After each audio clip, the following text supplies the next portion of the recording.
সিমনা তমাকারী ও বোধ জংনগর ওয়াকি নগর কেন্দ্রে সিপিআইএম প্রার্থীদের মনোনয়ন দাখিল। ত্রিপুরা স্বশাসিত জেলা পরিষদের আসন্ন নির্বাচনে সিপিআইএম দলের প্রার্থীরা আনুষ্ঠানিকভাবে মনোনয়নপত্র জমা দিলেন। শুক্রবার এডিসির 13 নম্বর সিমনা তমাকারী এবং 14 নম্বর বোধ জংনগর ওয়াকি নগর কেন্দ্রের প্রার্থী অমূল্য দেববর্মা ও সঞ্জিত দেববর্মা মোহনপুর মহকুমা শাসক কার্যালয়ে নির্বাচন আধিকারিকের নিকট তাদের মনোনয়নপত্র দাখিল করেন। এই সময় বামুটিয়ার বিধায়ক নয়ন সরকার সহ সিপিআইএম নেত্রী, নেতাকর্মী ও সমর্থকরা উপস্থিত ছিলেন। প্রবল প্রাকৃতিক দুর্যোগ উপেক্ষা করে তারা মিছিলের মধ্যে দিয়ে মনোনয়ন দাখিল করেন, যা এলাকায় রাজনৈতিক আবহকে আরও উজ্জীবিত করে তোলে। মনোনয়নের দাখিলের পর প্রার্থীরা সংবাদ মাধ্যমের মুখোমুখি হয়ে প্রতিক্রিয়া ব্যক্ত করেন। তাদের বক্তব্যে উঠে আসে জনগণের প্রতি অঙ্গীকার ও কল্যাণমূলক পরিকল্পনার প্রতিশ্রুতি। অমূল্য দেববর্মা ও সঞ্জিত দেববর্মা বলেন, আমরা যদি এডিসি নির্বাচনে জয়ী হই, নিশ্চিতভাবে জনগণের টাকা জনগণের জন্য খরচ করব। মানুষ শান্তি চায়, উন্নয়ন চায়, আর আমরা সেই উন্নয়ন নিশ্চিত করব। প্রার্থীদের দাবি, এডিসি প্রশাসনে আসলে তারা জনগণের কল্যাণে যা যা করণীয় তা করবেন।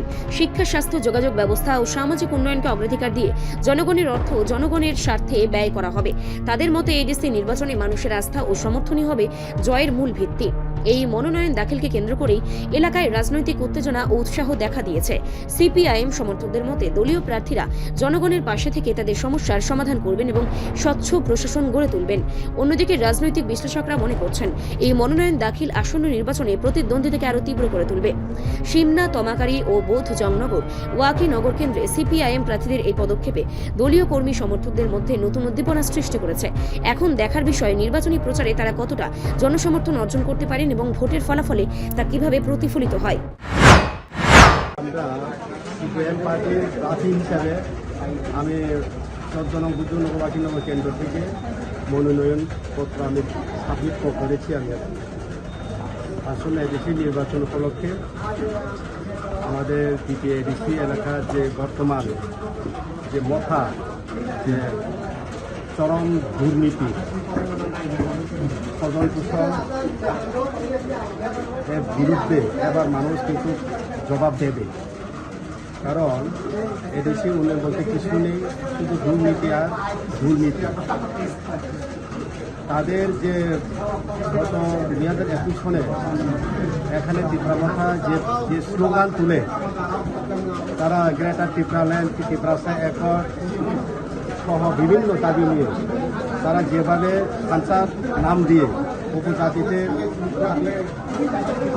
উপজাতিতে তারা এখানে যে কথা দিয়েছিল, তারা কোনোটাই তারা একটা দাবিও তারা কেন্দ্র থেকে তারা আনতে পারেনি।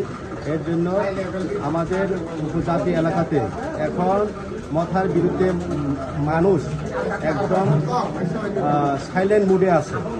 হ্যাঁ, কথা আগের মতো জোশ এখন তারা এই জোশ হারিয়ে ফেলেছে।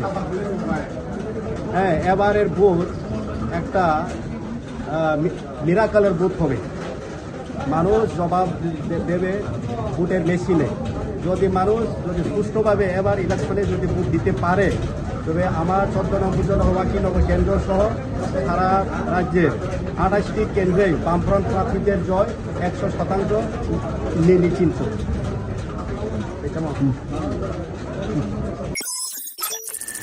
রিপোর্ট সংবাদ প্রতীক্ষা।